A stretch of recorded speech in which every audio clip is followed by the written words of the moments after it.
Dungeons and Daddies is a rowdy, horny, violent podcast for grown-ups. Content warnings can be found in the description. We now return you to our feature presentation. Tell me what happened. I told you exactly what happened. They put you in the meth-based Supermax, we slapped some people around, us dads straighten it out, and it's all over. I'm telling you now, if I hear anything, I swear on Santa Claus, Joey, I'm gonna kill somebody. Well, go ahead and kill everybody. You're a tough guy. Go kill people. Kill Willie, kill Barry, kill Dennis Anderson. Kill me while you're at it. What do I care? You're killing yourself the way you're working out. You unbalanced moron. Look at you. Look at your left arm. What do you mean? I don't understand. What do you mean, kill you? Kill me. Start here. Kill me first. Do me a favor because you're driving me crazy. You're a killer. You're a big shot. Just kill. You're a killer. Excuse me. What do you mean by you, though? So? What does that mean? Joey, that meant something. You mentioned Willie, you mentioned Dennis, you mentioned you. You included you with them. You could have said anybody, but you said you and them. You really let prison ruin your life. Look at you. You know how flippin' nuts you are? Look what it did to you. You raised my son? What? You raised my son? How could you ask me that question? How could you ask me that? I'm a dad. You asked me that? Just tell me. I'm not going to answer that. It's stupid. Give me all these answers, but you ain't give me the right answer. I'm going to ask you again. Did you or did you not? That's a sick question, and I'm not going to answer it. I'm leaving. If Morgan calls me, tell him me and Nicholas are going into Book Castle. You're a sick bastard. I feel sorry for you. I really do. You know what you should do? Try a little more fathering and a little less getting swole so you won't have problems at home and you don't pick on me and my boy Nicholas. You understand me, you freaking wacko? You're cracking up. You know what this is? This is a flashbang. I'm leaving. Freaking screwball.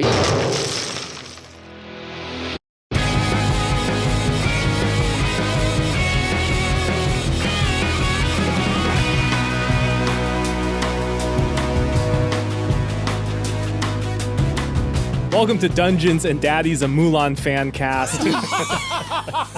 Oh, man. No, not a BDSM podcast, a Dungeons and Dragons podcast. Let's get down to business.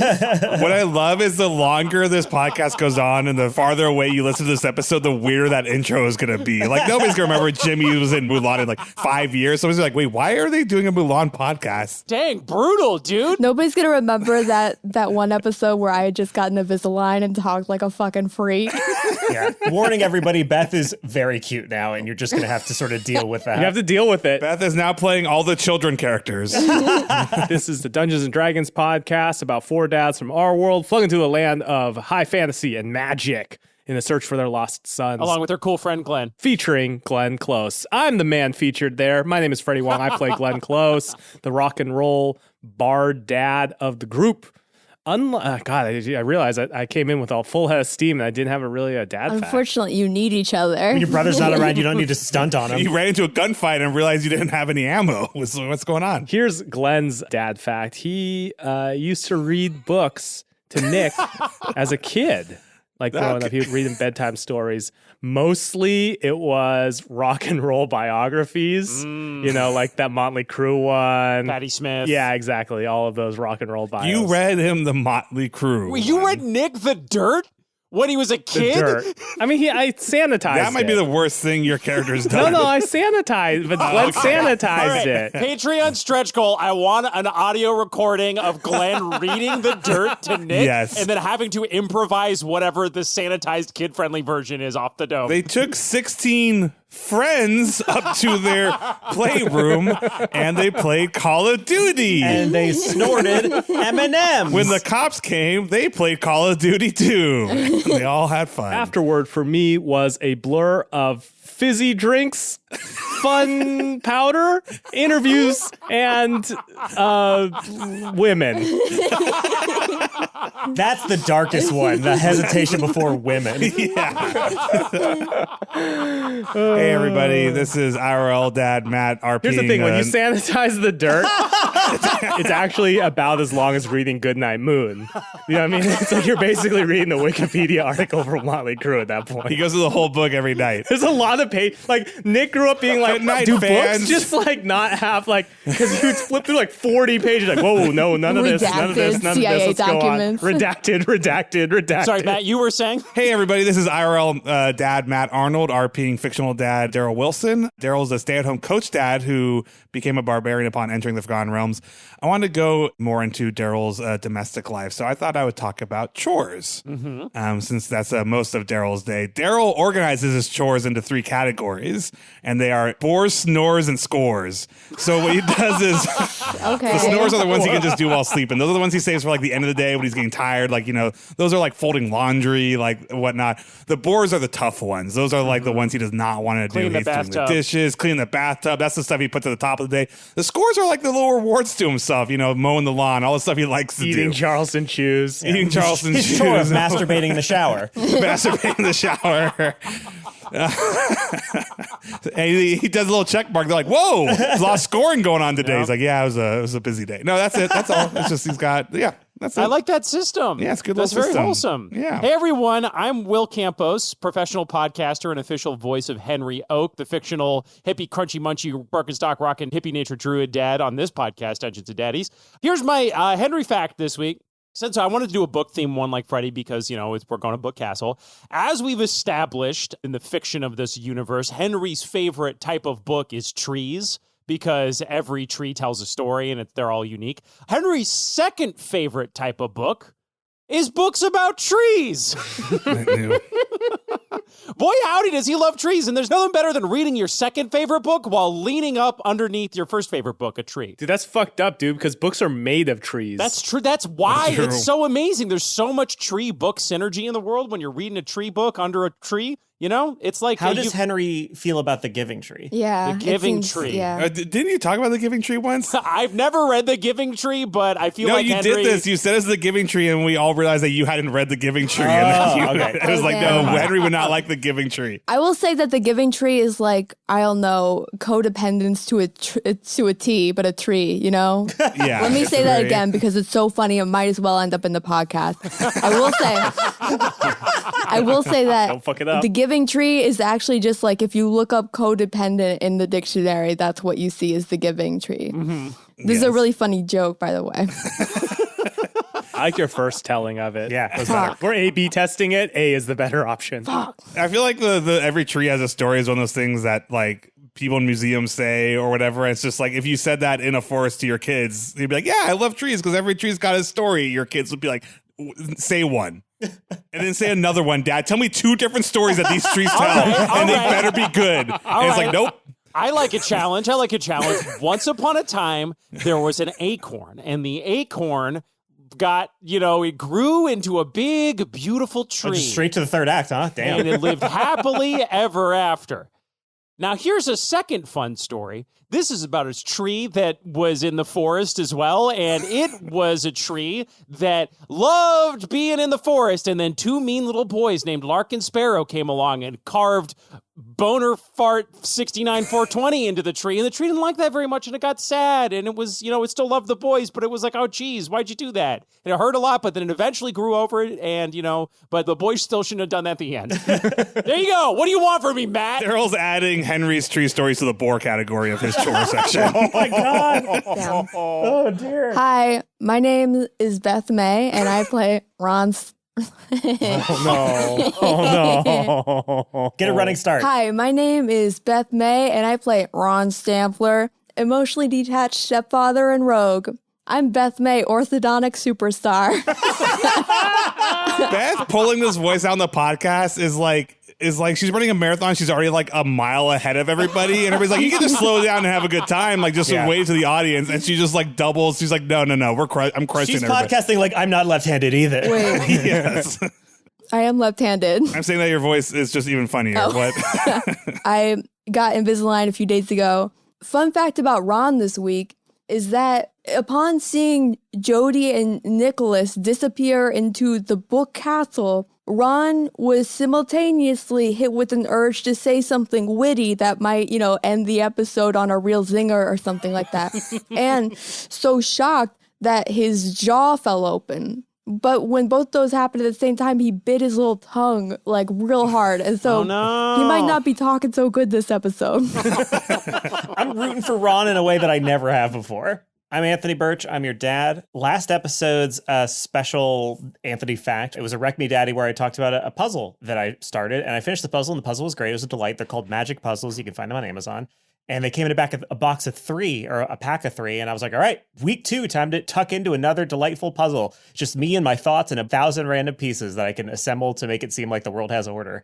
And I dumped them all out and started turning them over. And then I realized that the real twist ending at the end of the puzzle is that I'm old and my back is bad. And I am now too infirm to do puzzles because you have to lean over. Oh, no. So I took the oldest man possible thing, and I'm too much of an old man to do it now. No, you got to get one of those like drafting tables. Yep, that's how the puzzle pros do it. Yeah. No, serious, that's a real thing. Yeah, the hardcore puzzlers know. Yeah, I'm not that hardcore. Or you just gotta get a nephew that you can be like, hey, give me that piece across the table over there, and just stay seated. That's what I when would Dot do. becomes of age, I will enlist her as my puzzle squire. Yeah, you just get stay seated and have the kids pick them up. My mom does puzzles all the time. That's usually the thing as a kid. You're like, I think the corner piece is over there, Mac. Go get it.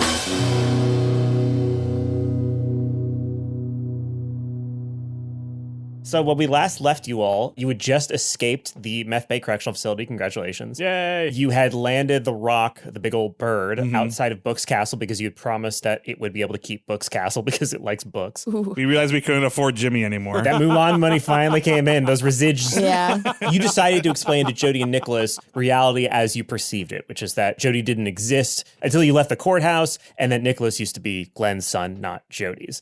Jodie and Nicholas thinking that you had been under the effect of some sort of spell or that something bad had happened. They produced a flashbang, threw it. The drawbridge is open. He ran inside with Nicholas, and they both disappeared into the darkness of Book Castle, and you cannot see them past the doorway. I just want to point out that, a flashbang is such a powerful concussive device.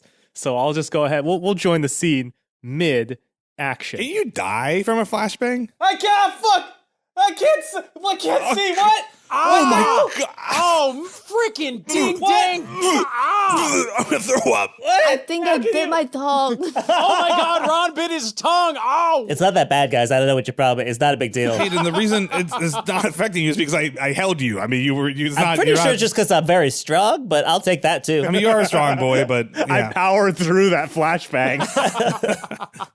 Oh, jeez Louise. Dude, how's the rock reacting to a human flashbang from the LAPD or wherever the fuck? As we found out about 2 weeks too late, the rock is the size of a kaiju. Oh. It's like massively, massively massive. Remember, I said it was 7,000 pounds. That's Oh, it's like Clifford. Like Clifford the big red dog is a kaiju. Yeah, it's a Clifford the Big Red Dog kind of situation, in much the same way that you could not reasonably expect to loop a belt around Clifford the Big Red Dog's neck and bring him to heel. The rock is also probably too big for that, but we'll just go ahead and move on past that. It could be a little tiny rock. I mean, no, but it's your world. You explained how big it was. It's no job for an ordinary belt, but an anti-belt. But an anti-belt, that's true. It's only because Jodie did it that it worked, because the impossible is possible when you believe. Jodie's got a big elastic dad belt. Daryl puts his fingers around a belt loop on Peyton. I go, be my eyes, son. Run.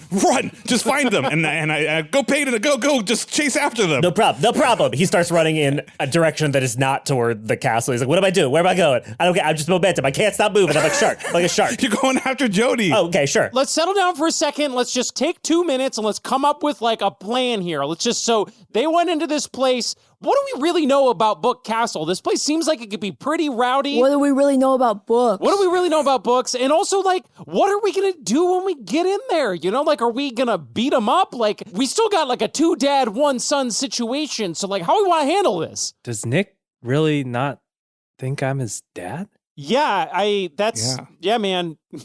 Well, to be fair, we don't really think that he's your son. Yeah, no, I mean, to Ron's point, it's not like he just forgot. Like a different timeline. You remember Sliders, the show that Henry likes a lot? And then, like, I definitely enjoyed Sliders, it too. Yeah, Sliders. It seems like this is a completely different Nick. Like, it's not that he doesn't know that you're his dad. It's like Jodie is his dad forever. Well, then we shouldn't go after him. Then we should slide into another timeline or something, or find another way to. What are we wasting time here for then? I mean, I guess that's one way to think about it. If that's not your son, I guess we could just ignore them. That's kind of up to you, Gladys. Yeah, fuck it. Let's just go deal with Willie. Ron, your anchor's still out there, right? Fuck it. Peyton. What? Peyton language. Peyton, we're pretty loose on this, but like, can we just cut the F word just a little bit? Just, Oh my God. Like, I'm just being real. Father, No, the other F word, Ron. I can see how that would be, a pretty bad F word right now. Things aren't looking great for the entirety of just fatherhood, especially when you got 2 dads that are fighting. Glenn, buddy, I wish there was something I could tell you that would make you feel better. I always thought I considered myself sort of the outsider, the rogue, no pun intended, of the group. The kind of Why was that pun? Oh, there's this game. I'll tell you later. And I always thought that I was kind of the one on the outs, but then I realized that when you got a weird son that doesn't like you, then you're always on the outs. And so, let's see, what am I trying to say here, Glenn? You're saying I'm like a stepdad to this other Nick now? That's exactly what I'm saying, buddy, is that you're a stepdad now. But that's bullshit. You know what? That means that you can step up. That's true. I don't need to step up. I have stepped up. You're actually right. I didn't think that you were a bad dad. And I read to that kid. What? Yeah. I raised that kid. What's all this supposed to mean then? Did that not happen? Look, we don't know what the deal is with new Nick / Narcolis, right? And it doesn't make sense to me that the law would be like, you're a bad dad, so we're just gonna swap your son out with a different... That's the first time Glenn heard the word narcolis, so he's like, hey.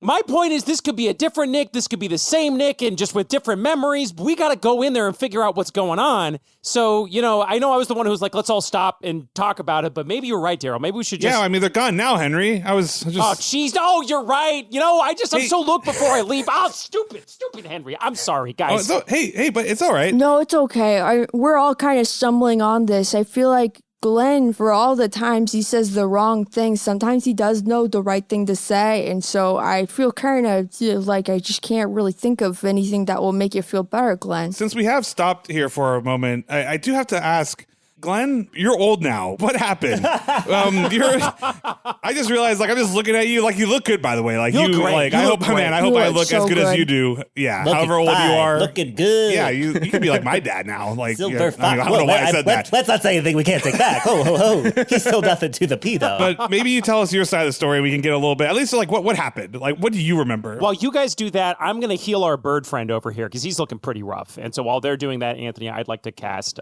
Cure Wounds on the bird. Delightful. I mean, I remember waking up in a cell. It was pretty bad down there, guys. I'm gonna be honest. I don't like to think about it too much. I was just sort of focused on getting out. And I also was focused on honing my body to be powerful and strong. So I was doing a lot of working out. Nick Jr.'s on your shoulder, nodding knowingly as you're saying that. This is Nick Jr. You got halfway there, it looks like. You got one. I was stuck to a wall. Time was weird in there, man.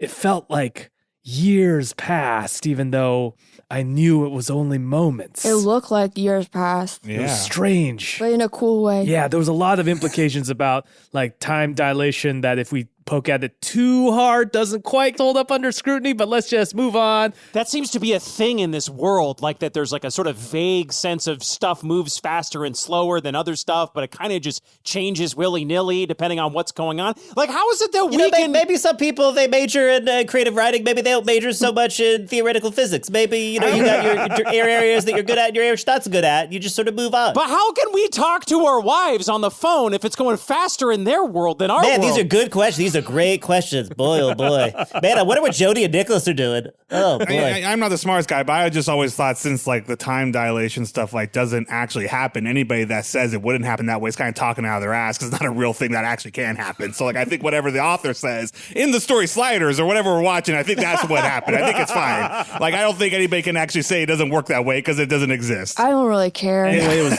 jacked up. One of those guards poked my eye out. Oh my God, you have one eye? Whoa. I lift up my eye patch and be like, yeah, check it out. That looks real manly. I can't see through this one. Nick Jr. covers his eyes. Yeah, there's no eye there. I guess manliness comes with a cost. Sometimes it does, Ron. Shit, that's really good. For sure, that's my situation now when that bird plucked my eye out. I think I'm a little nearsighted in my left eye. I think my... Henry, you don't look as cool. Just stop. All right, fine. You're right, Ron. I've been nearsighted this whole time. I lost my contacts in the second episode. I just Oh my gosh, you don't... Oh, what prescription are you?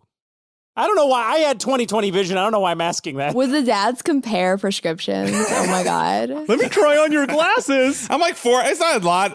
I'm mostly doing reading glasses, but that's if anytime I miss... Wait. Henry, you got glasses on and you have 20/20 vision? Then what's the glasses for? Why do you have 20/20 vision? What's the glasses for, Henry? Uh-oh. Of course. That is the most on-brand thing. The glasses? Oh, well, they're, it's to block that blue light. Sure. It's to block the. I wear them because I think it makes me look smart. All right, There fine. you Here, go. Daryl, you can have my glasses. There it is. There it is. The truth comes out. Oh, fine. I can see perfect. Well, ironically, I can't see perfectly well now. I have one slightly blurrier eye. But Daryl, you try these. Oh, I mean, they're non-prescription, so it doesn't help at all. Oh shit! But how do I look? This is good. You look really good. Roll, You look. roll something to see how you look. Roll D20. I don't care what the stat is. I got a 1. I throw them. You throw my glasses? No, here's what it is. Daryl, as he lifts the glasses to his face, pokes his own eye with them, like the arm. So now he has to take disadvantage on all sight-related checks. And then he goes, and like crushes them in his hand on accident. Oh, I'm sorry. Oh, all right. Well, It's like at the end of that Twilight Zone episode, you're surrounded by books and your glasses just Oh my God. I had so much time now. time enough at last. Okay, so I agree with Ron here. We should probably just go in. That was like, but real really quick, this new guy, Jody. Real quick. What do you guys know about him? I got the sense that he was kind of sucked, honestly. But what do we know about him? Well, he's a law enforcement officer. I believe he. Oh yeah, I had a feeling you were going to react that way. He I believe he's a highway patrolsman of some sort. Oh my God, really? Yeah, and so he seems like, I don't know, he kind of seems like the opposite of you in every way. Although So he must totally suck. I got to be honest, giving your kid a flashbang kind of seems like something you would do too. He actually is kind of nice, though. As far as I'm concerned, leaving a kid in the custody of someone who'd give him a flashbang, that's a kid in danger. We better get in there regardless of whatever happened to Nick if he's still in there. Hey, Glenn, though, I'm really sorry about that your kid isn't cool anymore. And Thanks, Ron. I'm sorry that happened to you. And then Glenn pulls Ron into a hug and just holds it for a lot longer than you think it should be held. And Ron cries a little bit. Just a little bit.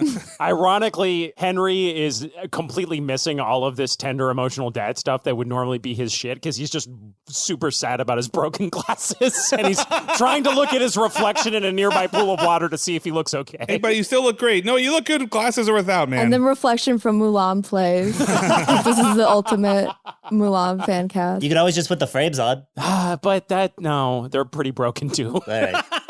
Henry's trying to do that when everyone else is hugging, and he goes, no, forget it, and he throws him away. Delightful. Let's save this motherfucking kid. We referring to kids as motherfucking now? That's pretty. I'm the one who has to watch my language. He just said motherfucking kid. Peyton, if he was my son, I would tell him not to say that. Well, you're not my son. I don't know why I keep saying that. I'm sorry. I'm very confused. You're my dad. My son's over there. Oh, my God. I know it's a lot. I thought I raised you better than this. Even if we don't know if it's Nick or Nicholas or whatever it is, like, we need him to do your anchor, right? We need, like, I got your weed. By the way, can you take this? Oh, gosh, Can you yeah. take this from me, please? Glenn literally grabs the blunt like it's Alan Grant's glasses from fucking Jurassic Park. Like his hands are my God. shaking as he like lifts it to his mouth and fucking, it's like, I need a light. Wait, Anybody got a light? Glenn, no. Anybody got a light? Glenn, wait. What? That blunt, it might not seem magic right now, but if you smoke that blunt, it means you're giving up all hope that it could become magic again, that your son is still out there. If you smoke that blunt, you're giving up everything, man. Glenn takes Henry's words into consideration, looks at it, and like closes his hand around this. Just like in my head, it's just like the most righteous Snoop Dogg sized blunt ever. So it's like it's literally like gripping a bottom of a baseball bat. Oh my And he's like, God. you're right. You gotta remember, Daryl did roll the blunt, right? Yeah, I really remember. Oh, It's a God. terrible blunt. Yeah, he rolled it like a Chipotle burrito, right? Yeah. Actually, that makes sense. Daryl rolled it like a baseball bat. He said, this is how much pot you The smoke. notion of waiting to like smoke a blunt that is that poorly rolled is like such an appalling concept. It's just slowly falling apart in your pocket. You're building up to this great, I can't wait to smoke this thing. And then it's built like a fucking scarf in a closet, like just unraveling. So, Daryl, when you reach into your pocket to get the blunt, you also pull out an item that you didn't have when you went into the jail. It must have fallen into your pockets when you were in the prison. Never happened in my life before, but okay. Well, you've never been to prison before, so how do you know? Everything got sucked up to a gelatinous cube, right? So who knows, right? Yes. Yeah. It might have fallen on the ground and some guard was like, oh, no, and then stuffed it in a pocket at random. That's how it happened. Okay. It's a piece of paper that at the very top of it, it says P&P block, and this is a tax form. It's a magical tax form. Daryl that- gets an erection. That gives Daryl an erection. It's a magical tax form that gives you advantage on intimidation and allows you to fill in what the person owes for taxes. So you could write in like pretty much anything and give it to somebody, and then you have advantage on intimidation if you are specifically trying to intimidate them into feeling like, hey, you're past due on your taxes and this is what we need to take as collection. Just like taxes in the real world. Yeah. This is the final item that came from our super crazy elite tier one-shots that I did with some of our Patreon folks. So this is the last one of those. Oh, cool. Hey, fellow dads, some prisoner dropped a tax form in my pocket. Probably thought I could have helped them with it because I'm pretty good at the taxes, by the way. But yeah, it feels pretty good. I'm going to hang on to this. I'm a businessman. I have no need for taxes. Oh, yeah? How much do you think you owe, Ron? Because I could, no, I won't use it on you. It's all good. I'll put this back in my pocket. The power's gone to Daryl's head. We got to get that thing away from him. All right, guys, look, it's a very confusing time for me right now. Decades passed. You guys all seem to be the same for the most part. Henry, you look like a fucking dumbass without your glasses. Sorry, it's just the truth. Ouch, man. Jeez. But you know what? I know you're like kind of smart anyway, so it's all good. Listen, I don't know what's going on with that kid, but I don't like that Jodie guy. And if there's any bit of Nick still in there, I got to get him back, man. Hell yeah, dude. Let's do it. Do you enter the castle? Yes, we do. No, we talked for a while more. I just rolled perception as I'm crossing. Books make Daryl nervous, so he's looking around. This definitely, for everybody else, this seems cool. He's like, no, this place is dangerous. Fucking books are full of sinful words, or who knows what's going on in here. Wow. So rolled a 17. So with a 17, do I say anything as we cross the drawbridge? So as you cross the drawbridge, you're immediately hit with the smell of a brand new book. That sense when you open it up and it just smells a little bit new from the bookstore or the Is library. that what like a Barnes & Noble smells like? I don't know what that smells like, honestly. You've never like opened a book and been like, new book smell. I mean, it smells like Amazon packages for me at this point, to be honest. Oh, I'm sad Sure. for you. New book smells great. I don't know. Let me smell my new book that just came out.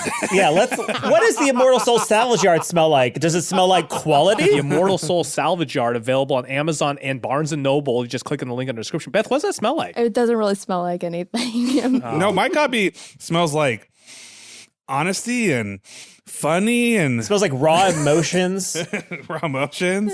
As you cross the drawbridge, you can feel the book creak under you and the cover sort of slams shut vertically and the drawbridge closes behind you and the rock squawks like thankful it's moving its wings a little bit more. The wounds on its chest have healed up because of the cure wound spell. While I was healing the rock, I casted Speak with Animals and told him that, like, we got to go check this place out and clear it out of bad guys so he doesn't get hurt.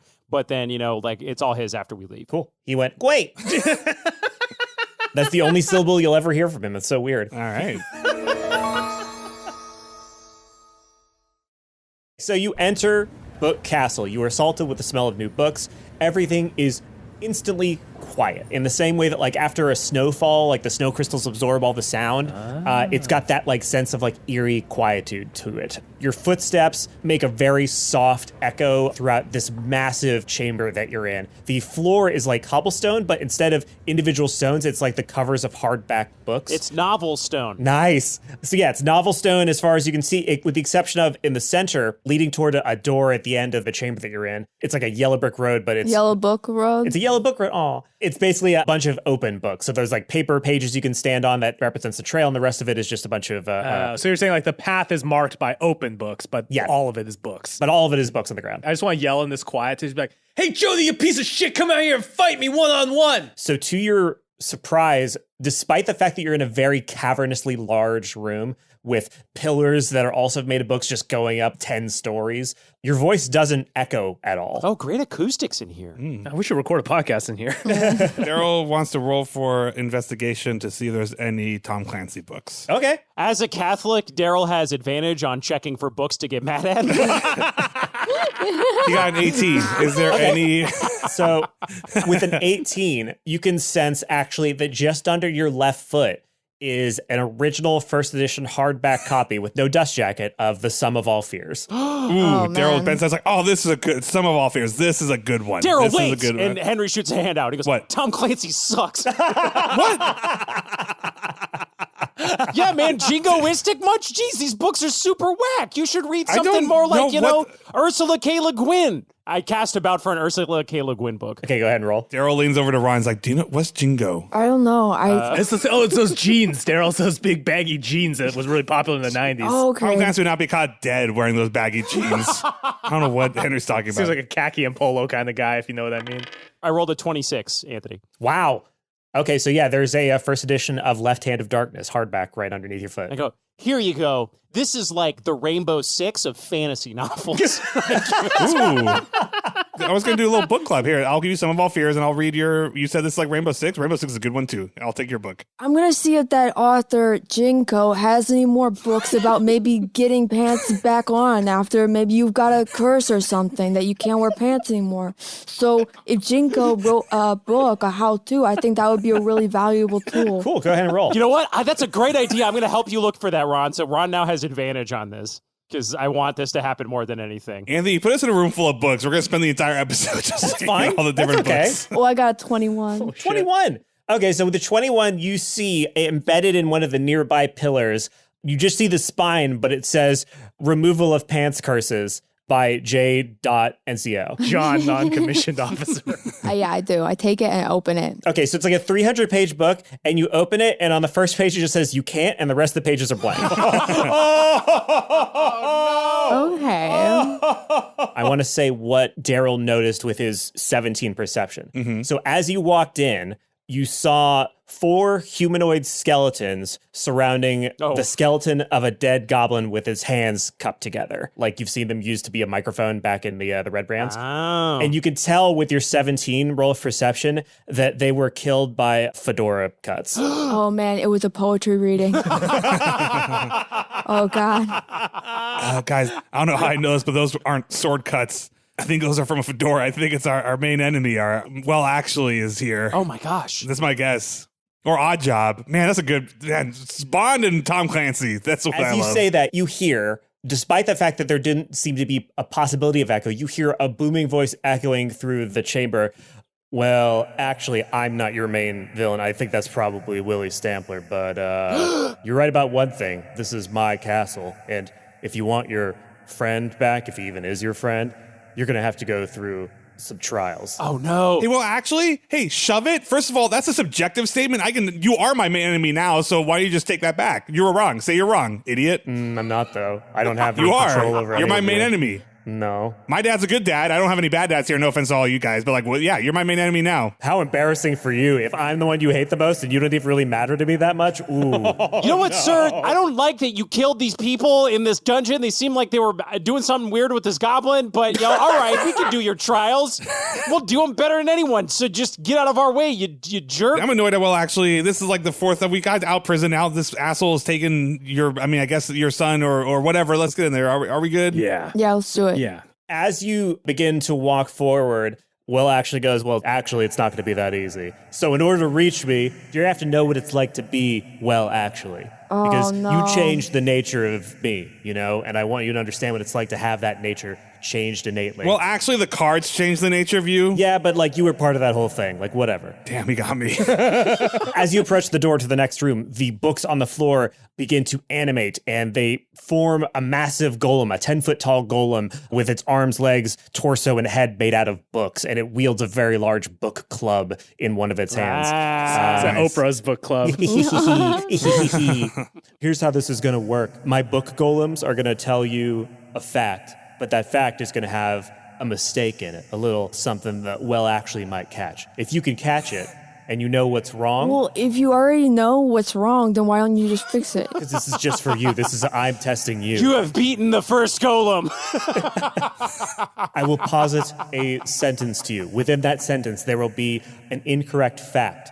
If you can guess what the incorrect fact is, but you don't have the correct fact, then you'll only take half damage from the golem's blow. Well, actually, a fact is a fact. It can't be an incorrect fact, right?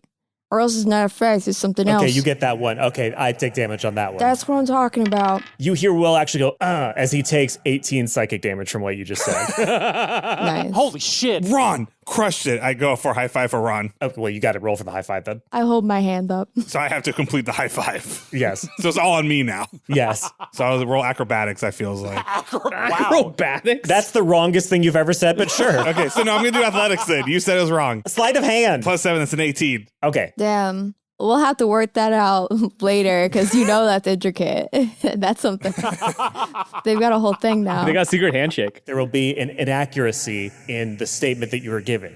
If you identify it without knowing what the correct version of that inaccuracy is, you take half damage from the golem. If you identify and you know the correct replacement, then you take no damage from the golem.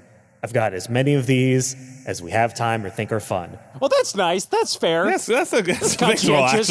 actually. That's great. Where the hell is Jody? Did he have to do this bullshit? No, he didn't. Jody and his nerdy-ass son are both safe and sound in a place that I think you would appreciate very much, Glenn. Okay. What's that supposed to mean? Well, you want to tell us what that is? Would I like it? the heck does Would it- Henry like it? It's the Bard Rock Cafe. We have a Okay. cafe inside Book Castle. It's like, in a Barnes & Noble or whatever where there's like a Starbucks. It's like in the that. back. We have a Bard Rock Cafe here. How rock and roll is this world that you can get a full-on chain restaurant inside of a bookstore? Like, that rules, dude. Like, if I go to Fuddruckers... To Daryl is always that there's a Barnes & Noble outside the Starbucks. That's the way he thinks of it. His Starbucks is surrounded by a Barnes & Noble. You got to go to the Starbucks at the Barnes & Noble. They do the best coffee. Around the Starbucks, a Barnes & Noble create. Oh my gosh, guys, Dad Huddle, real quick. If I remember correctly, Jody said that his anchor was in the Hard Rock Cafe. That means if he's there with Nicholas, maybe he'll use the anchor and then they'll go home or something like that. We gotta hurry. Oh, yeah, we gotta get him.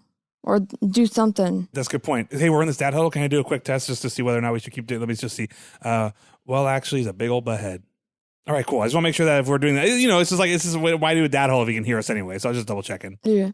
I mean, I guess he may have heard us. He's maybe really smart. Shit. Playing it cool. Yeah, that's what Tom Clancy would do. He would Oh pretend my God, that he Daryl, didn't hear us. Enough with Tom Clancy.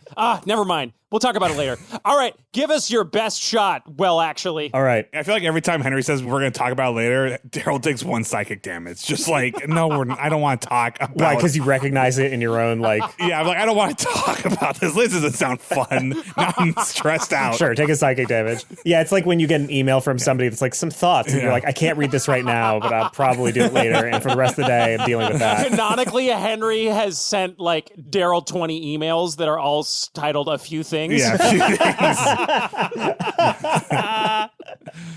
things. Shit. So just to clarify, so I thought I'd come up with this whole structure for like find the inaccuracy. It turns out there was or is, I can't tell, a show that was like on like College Humor or Dropout or Dorkly, or like one of those College Humor things that was literally called Well Actually and is this exact premise. So I just wanted to say I'm aware of that, unfortunately, but we're doing it anyway. So the book golem looks at you and its face is a very large copy of Ender's Game. Oh, no. And the book opens and from its pages you hear the ruffling of pages that turns into a voice. So the book says, in the Ender's Game saga, the first book, Ender's Game, tells the story of Ender Wiggins, and the book's sequel, Ender's Shadow, follows his friend Bean. Actually, I think Daryl knows.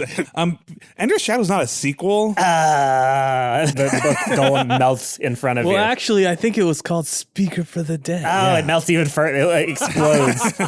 Pages go everywhere. And well, actually, I think Ender's Shadow is a retelling of the first series in the new quadrilogy, isn't it? Yeah, you just clarified the first one. We can hear Well Actually say like that's basically the same fact, but just with more detail. This is but not the sequel, yeah. Still well done. All right. You correctly found the inaccuracy there, and the golem falls away with no effort. That was easy. As you head into the next room, this is now a canyon of books. There's basically a huge fissure separating you from the other side of the canyon. And there's a golem standing in front of it, and he opens his head, which is an Animorphs book, and he says... In K.A. Applegate's series Animorphs, a group of teens gain the power to morph into animals. If they stay in animal form too long, however, they are stuck as that animal for good. This is the fate of Tobias, who early in the series is permanently stuck in the form of a robin. I cast Hidden Paths and teleport us across the chasm. It sees you cross the other side of the chasm and goes, what? It turns around and sees you go, God damn it. And it throws its book club at you specifically, Henry. I'm going to roll for it.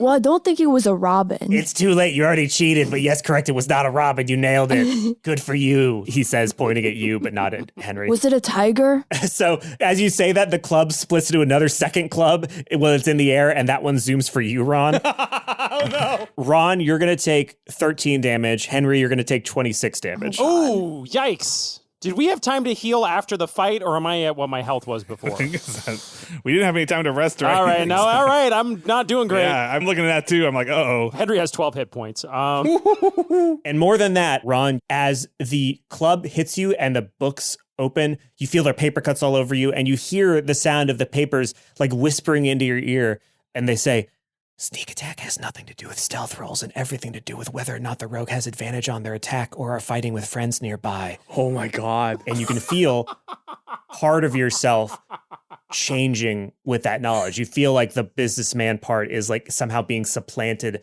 by a traditionally generic rogue. Am I going to have to know how to play this, though? Because that's the other big issue. Anthony just created the highest stakes this podcast has ever had, which is just to neuter and polish down Ron as a boring character.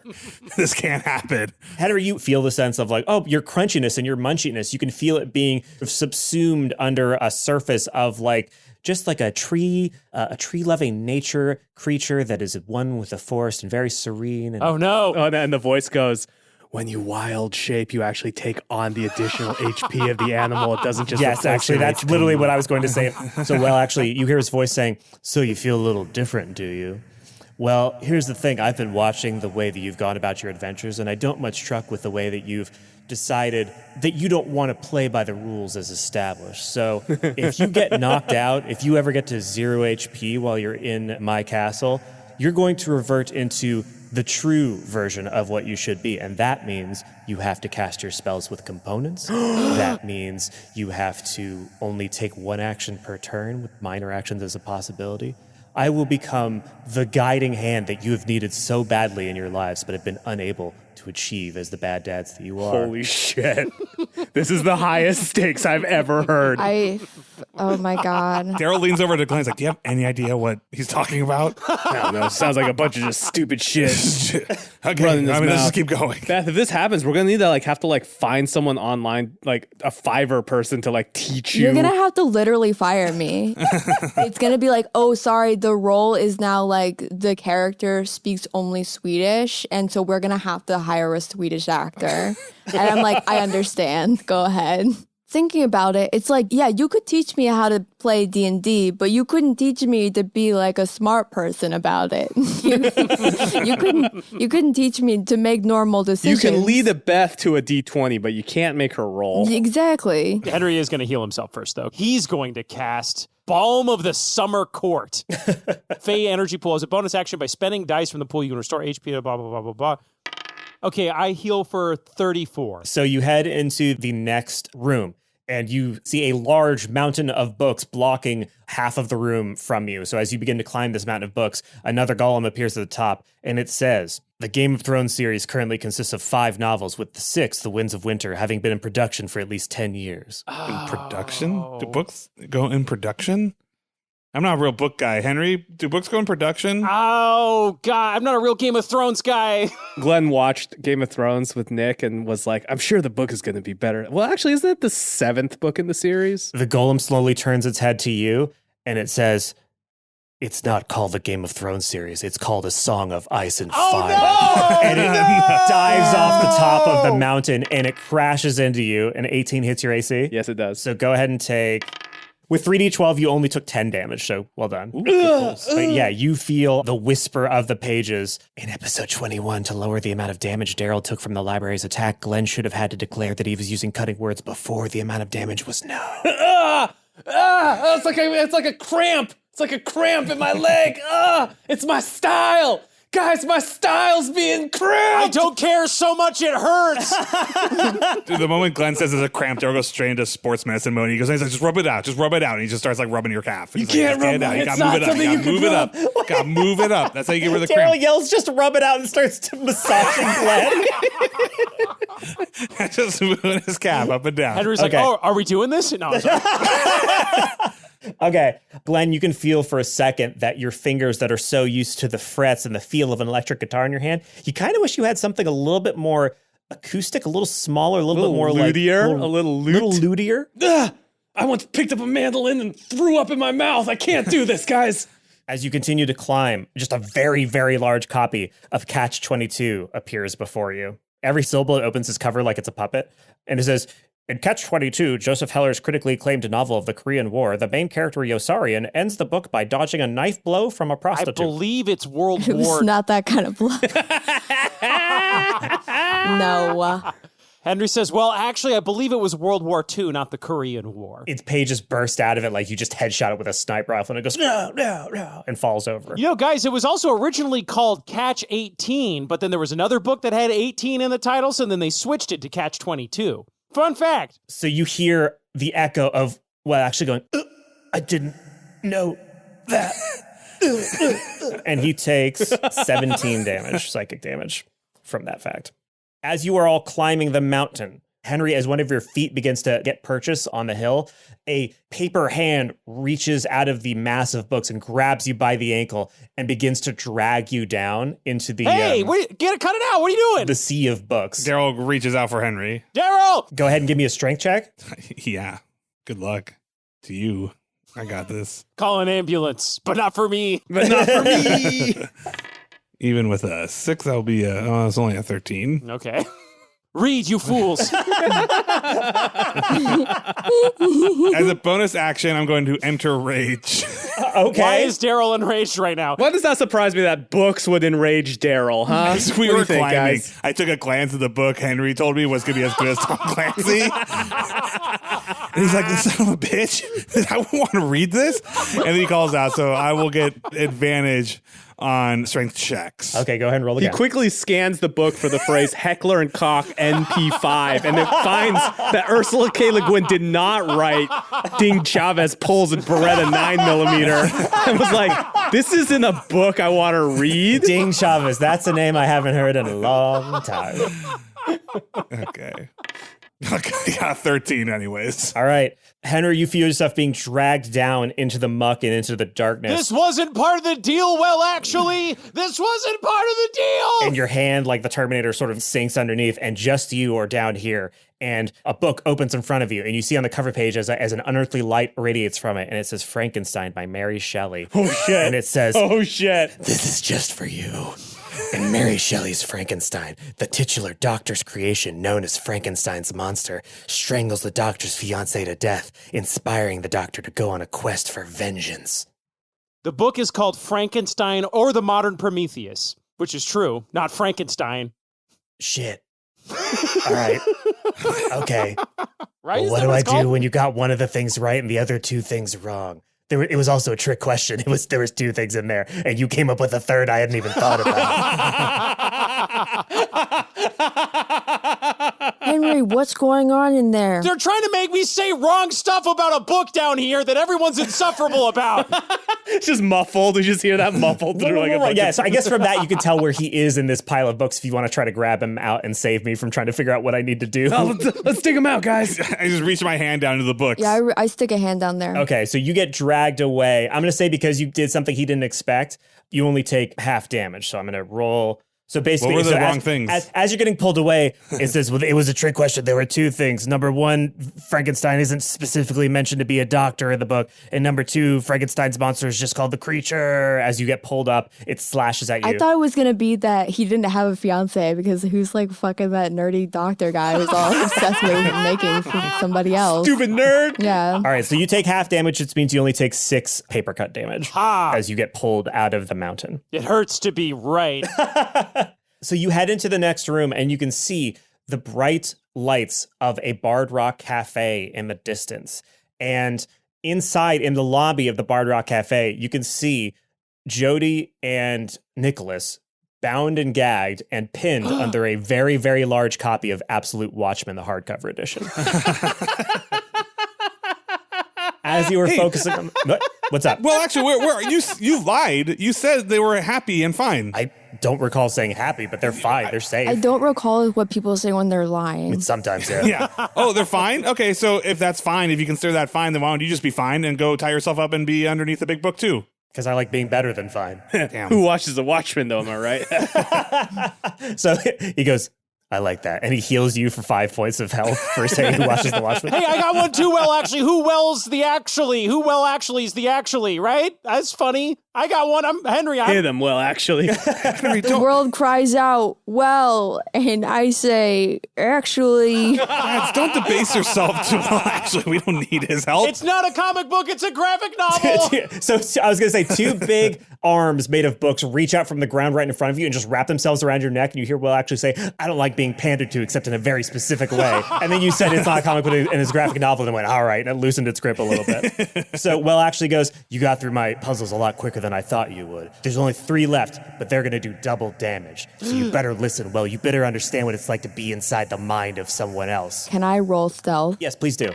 I rolled 21. 21. Okay, so yeah, whatever you want to do, you can do it. Okay, I'm just gonna hide under the books. Like under the ground, you're gonna be like Bugs Bunny with a mound of dirt above its. Yeah, Ron is just going to like nuzzle aside some books and lay down flat, and so that he's kind of covered by books and looks like he could be a book himself.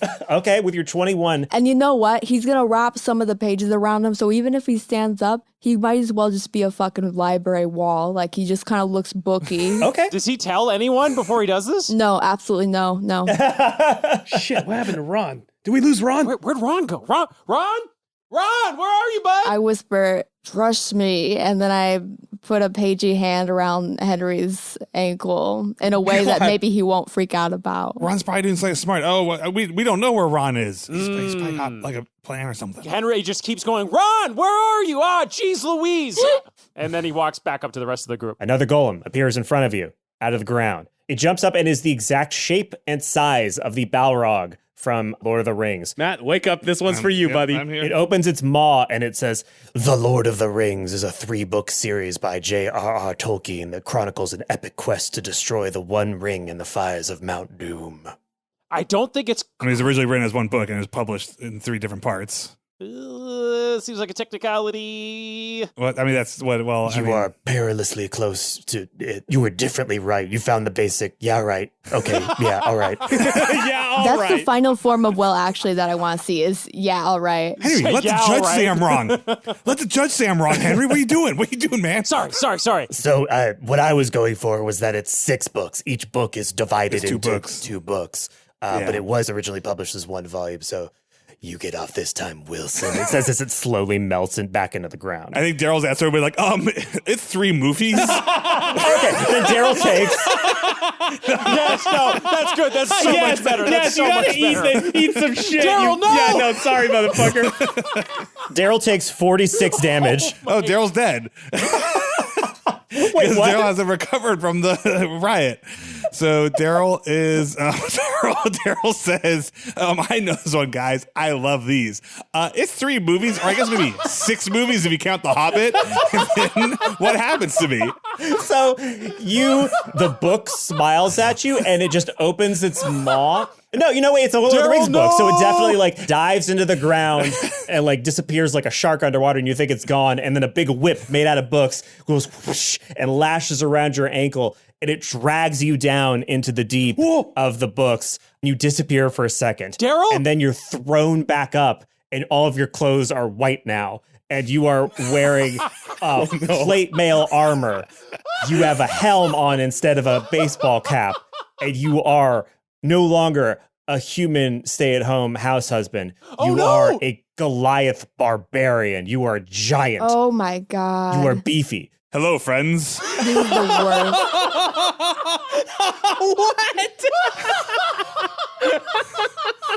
Peyton, you seeing this shit? Oh my God.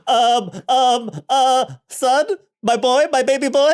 My dear son, Dad, Peyton, nice to see you. I'm sorry if I scared you all for a second, but let's do this. Who are you? I'm Daryl. Daryl, why are you 7 feet tall and like all stony looking now? That's a rude thing to ask a Goliath. Why is everyone getting hotter but me? Why do I lose my glasses and Glenn becomes a smoking hot old dude and now Daryl's 7 feet tall and jacked as hell? What's next? Is Ron going to turn into a supermodel? What next, world? As you ask what next world, a golem appears behind you from the ground and grabs you by the throat, and it whispers into your ear, and you see that its head is the Bible, and it says, the Bible tells the true story of God and the creation of the universe, as well as humanity's past, present, and future. It's not a true, right? It's not like a true book. It's, you know. And well, actually, It's not like a true book. I mean, it's debatable. Like, I mean, it's- even if you were going to be like the King John even version most of- Christians don't think it's literally true. Yeah. Will actually goes, well, I thought I was being edgy with that one, but yeah, no, you got me. You're all right. You got me. And that golem. Yeah, I mean, it's like very few denominations of Christianity are literalists. I mean, So, Anthony, just to clarify, am I not Daryl? What am I, God? Anthony, just to clarify, are you a Christian? everything you're doing is good. Okay, so also I just want to say really quick, as that's answered, I feel like Daryl, the new Daryl, he probably dropped the Tom Clancy book, and kind of like remember in that Doctor Who, the Van Gogh episode when she like lost Rory, but she doesn't remember she lost him, and she's just crying for no reason. Yeah. It's that. So Daryl looks at the Tom Clancy, and he just like, he's like, why am I crying? Feels nothing. No, he feels something, but he doesn't understand why he's crying. He's Right. just like, he, why? he doesn't feel the desire to read the book anymore. He like doesn't care. Yeah, he's just like, why? I don't know why that book's making me sad. Ron is like wincing into the books that he's hiding in, and he's like, if they can't find me, they can't make me be a real rogue.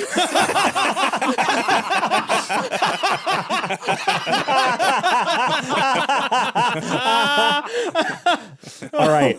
Holy shit. The final golem appears before you. It is bigger than every golem you have yet seen before. It blocks the entrance to the Bard Rock Cafe. It blocks the entire sign. You cannot see the building beyond it. It is so big. It just says, yeah, it says "Hey."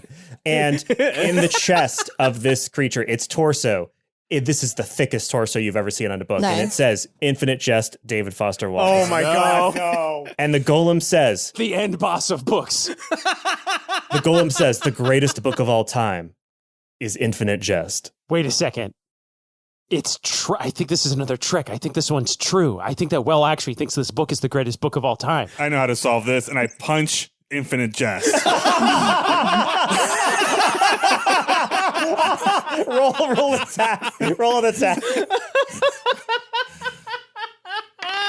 So what? It's a 7. It's a 7. 7 plus 7, 14. A 14. Okay, so with a 14, you run up to like the foot of this Infinite Jest monster and you punch it, and you can see like the shockwaves of your punch like ripple through the book, but it just goes, I am not so easily penetrated as that. This Goliath, I'm not done yet. And I do my second attack. God. I'm penetrated. This time I got 18. Okay, with an 18, you punch its ankle, and one of the books in its ankle, Consider the Lobster, collection of essays, you manage to dislodge it from the golem itself, and it's a little bit rickety on its feet. I like that one. That's a good book. It is a good book. And it goes, are you going to answer, or am I going to do my damage to all of you? I have a question for your question. How could anyone know if Infinite Jest is actually the best book ever because no one's ever read it? They just pretend to read it. You feel a flutter in the air around you. You can smell the fedora musk move through your body as Well actually gets as angry as you've ever heard him. And he goes, hey, I read it. Well, then it's great. It's the best book of all time, and that was the trick question. It's really the best book. Infinite Jest turns to look at you, and it goes, oh. Uh-oh. And it reaches up to its torso, and it goes, the best book of all time. And it rips the cover away, and it reveals a hardcover copy of Fight Club by Chuck Palahniuk. And then it smashes you.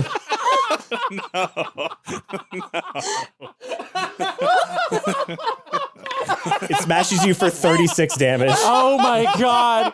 Henry has 4 health. As you feel the full weight of Chuck Palahniuk's seminal work demolish you into dust. It's a pretty thin book. It's not As that... this anti-capitalist screed washes over you. You hear the pages whisper, a bear, Henry's favorite creature to turn into, is a challenge rating 1 beast, and he should not be able to turn into it until level 8. Oh, dang. Well, good thing I'm level 10 now, so I can do it now. Nice. Episodes 8, 12, and 23, you weren't, so Shit. just so you know. Just Episodes FYI. of what? Get him, Ron, wherever you are. So Well actually goes, all right, congratulations, you've gotten through everything. Feel free to take your friend and leave my castle. And the doors to the Bard Rock Cafe open, and the Absolute Watchman copy inverts itself and falls onto the other side of the floor, and Nicholas and Jodie are free. They're still bound and gagged. Glenn's gonna march right up to the two of them. I guess perception check. Like, do they look okay? Like, does Nick look okay? Yeah, give me a perception check. Natural 20 plus 4, 24. Oh, great. You notice that not only are Nicholas and Jodie okay, but that there is a figure in the shadows in the rafters above you. Oh, shit. You've noticed them, but they haven't noticed that you've noticed them. So Glenn is going to quietly unsheath his his fucking human gun. Nice. He puts his hand on the... On his Heckler and Koch MP5K, Ding Chavez. That's a submachine gun, but... Just saying Ding Chavez is a very funny thing. And he's going to ungag Nick and Nick only. Okay. Oh, so you've walked in. Yeah, I've walked in. Yeah, he's walked in. But I'm like hyper aware of that figure, right? Yeah. Yeah. Glenn, as you step forward with your gun unsheathed, you feel that figure in the rafters let go and try to leap downward onto you. What do you do? I do a cool spin around quick draw thing. Okay, like after they've landed, you point the gun at them? I'm going to try to shoot them out of the air. Without knowing what they are? Yeah. Go ahead and roll an attack with your human gun. Okay. 5 + 8, 13. Your bullet barely wings the figure as they leap down. You see a poof, and it gets some of their clothing and some cotton flies in the air.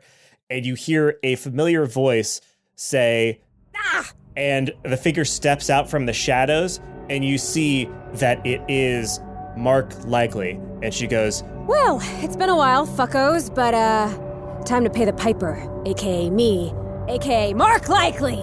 I got a job for you." Fucking, we getting Ashley back? Yeah. Wait, have you told her about it? Has she said yes?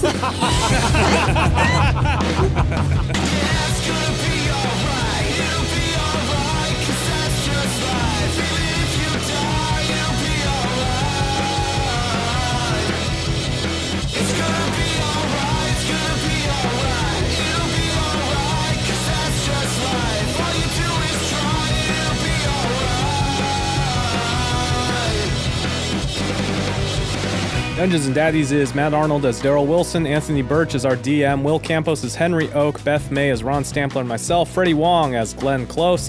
Special guest Ashley Burch for just a second there as Mark Likely. Theme song is All Right by Maxton Waller. Courtney Theron is our content producer. Ashley Nicolette is our community manager. Chad Ellis provides additional editing. Robin Rapp is our transcriber. Special thanks to Agnity this week for providing us with a detailed database of D&D sins. And also special thanks to our Patreon supporters, folks like Tony Knight, Ali Parker, Garrett Scanlon, Samu Carlella, Ben Allison, Michael Sontag, Frank Latyak, Emmy FB, Captain Vampire, Ariana, Mark Phelan, William Fenyez, Thomas Jansis, Scarillo, Stormy, Anthony Saints, Planet Zinc, Thomas James, and Ray. A lot of hard ones to pronounce this week. Thanks to all of our Patreon supporters, old and new, who have just recently, in the past month, pushed us past 10,000 supporters. We really appreciate it. It means we got another stretch goal to do. But first, we got to take care of our first one, the Star Wars stretch goal, the one that I've been talking so much about. It's finally going to be coming out this week. It's going to be available exclusively on our Patreon to people pledged at all levels. So if you want to hear it, you're going to want to be on that Patreon. That's patreon.com/Dungeons and Dads to hear our Star Wars spin-off, Gungans and Daddies, all that jizz. There's tons of other stuff that you can get for supporting the Patreon as well. You can listen along live as we premiere each episode every couple of weeks. You can get a backlog of bonus content. You can head to our website, dungeonsanddaddies.com, and click on the top link on Patreon. You can see all of the content that you would get in one handy place. Tons and tons of stuff there. Check it out. Skip the ads. Consider supporting this show directly. Go to patreon.com/dungeonsanddads and check it out. I promise you it's worth your time. You can also find our merch at bit.ly/dadmerch, and that's all caps. Follow us on Twitter, Dungeons and Dads, reddit.com/r/dungeonsanddaddies. Thank you so much for listening. Our next episode comes out April 6th, so we'll see you then. There was a time when you could read between the lines. You know they never brought you down. Never brought you down. I'm going to keep a hand by my old... I don't have any weapons, so I'm just going to be mindful. Mindfulness is my weapon. Mindfulness is my weapon. I'm going to keep a mental hand next to my mindfulness gun.